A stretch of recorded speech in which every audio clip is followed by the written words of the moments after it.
Perkenalkan, nama saya Zalfa Tika Melani atau biasa dipanggil C. Saya dari kelas C dengan NIM 2208016131.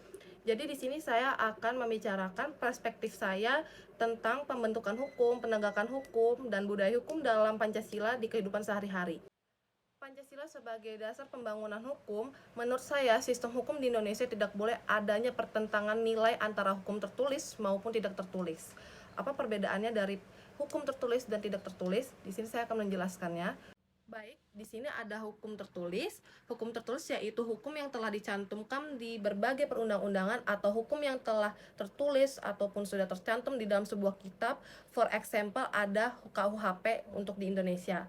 Dan di sini juga ada hukum tidak tertulis. Hukum tidak tertulis itu tuh bisa juga dibilang seperti yang kita sering dengar, yaitu hukum adat ataupun hukum kebiasaan. Hukum adat atau hukum kebiasaan ini adalah hukum yang sudah ditaati dengan warga Indonesia sejak dulu. Itu sudah seperti peraturan perundangan yang tidak sah udah dilakukan oleh masyarakat Indonesia sejak dulu.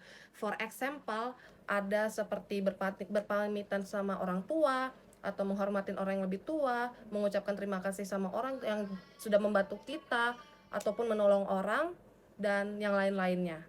Baik, kita langsung lanjut ke penegakan hukum. Menurut saya, Pancasila sebagai pondasi dasar negara hukum, dasar sumber hukum, memiliki peran yang sangat penting dalam kehidupan sehari-hari di Indonesia.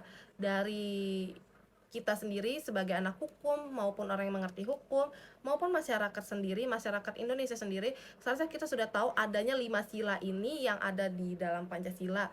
Di sini sudah tertulis jelas adanya tentang keagamaan, tentang norma dan moral, tentang sopan santun, adab, dan persatuan, maupun itu ras, agama, gender, ataupun yang lainnya. Di sini sudah tertulis jelas dalam 5 sila ini. Seharusnya kita sebagai warga negara Indonesia lebih sering mengimplementasikan 5 sila ini di kehidupan sehari-hari, agar kita menjadi warga negara yang berbangsa, memiliki norma dan moral dalam berkemanusiaan. Secara garis besar, penegakan hukum merupakan sistem yang ada di dalamnya anggota pemerintahan ataupun aparat negara yang bertindak terorganisir untuk menegakkan hukum yang ada di Indonesia, seperti menemukan, menghalangi, memulihkan, atau menegakkan hukum sesuai perundang-undangan dan memberikan sanksi terhadap orang yang telah melanggar norma moral hukum yang ada di Indonesia. Jadi di sini saya langsung akan lanjut ke perspektif terakhir saya tentang budaya hukum. Apa sih budaya hukum itu? Budaya hukum itu adalah tanggapan umum yang terjadi di masyarakat di daerah tertentu, tanggapan yang sama tentang gejala-gejala yang sedang terjadi di hukum. Dan di tanggapan itu juga merupakan kesatuan pandangan dari masyarakat tersebut terhadap nilai-nilai dan perilaku hukum yang sedang terjadi di Indonesia. Oke, yang seperti yang kita tahu sudah tadi, budaya hukum itu apa sih? Tapi di sini kan pasti ada dong perspektif lain tentang budaya hukum. Di sini budaya hukum tuh penting gak sih buat kita di sistem hukum di Indonesia kita nih, penting gak sih? Kalau menurut perspektif saya, menurut saya budaya hukum di Indonesia itu penting karena budaya hukum itu ditujukan untuk terciptanya ketentraman dan kebenaran di Indonesia. Kenapa seperti itu? Dari situ aja pun kita sudah tahu kan dari arti budaya hukum tadi itu apa. Budaya hukum itu mendengarkan dari sebuah tanggapan-tanggapan umum dari sebuah masyarakat tertentu. Jadi dari situ kita sudah tahu di situ harusnya adanya pengembangan mungkin dari kritikan masyarakat. Jadi kita kayak lebih berkembang dengar pengembangan itu.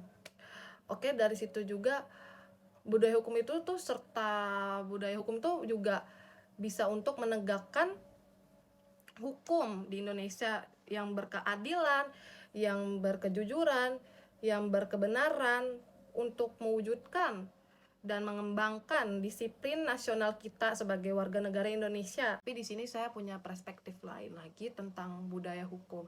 Jelas banget kan budaya hukum, di depannya ada tulisan budaya. Dari budaya ini nih kemungkinan besar bisa menjadi faktor yang mempengaruhi penegakan hukum. Karena suatu budaya itu ada yang memiliki memiliki aturannya sendiri dan sanksinya sendiri yang tidak sesuai dengan perundangan-undangan yang ada di Indonesia.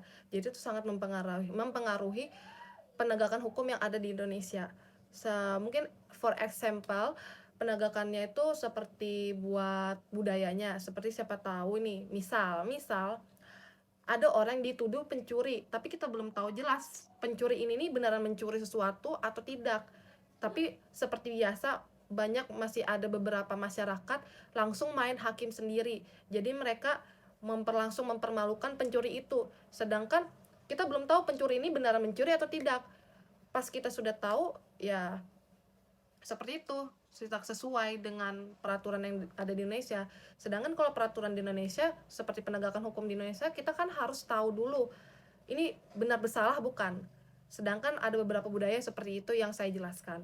Mungkin itu saja dari saya tentang perspektif saya tentang pembentukan hukum, penegakan hukum, dan budaya hukum. Semoga bisa membuka pemikiran kita semua tentang hal-hal tersebut. Mohon maaf sebelumnya jika saya ada salah kata. Terima kasih setelah menonton.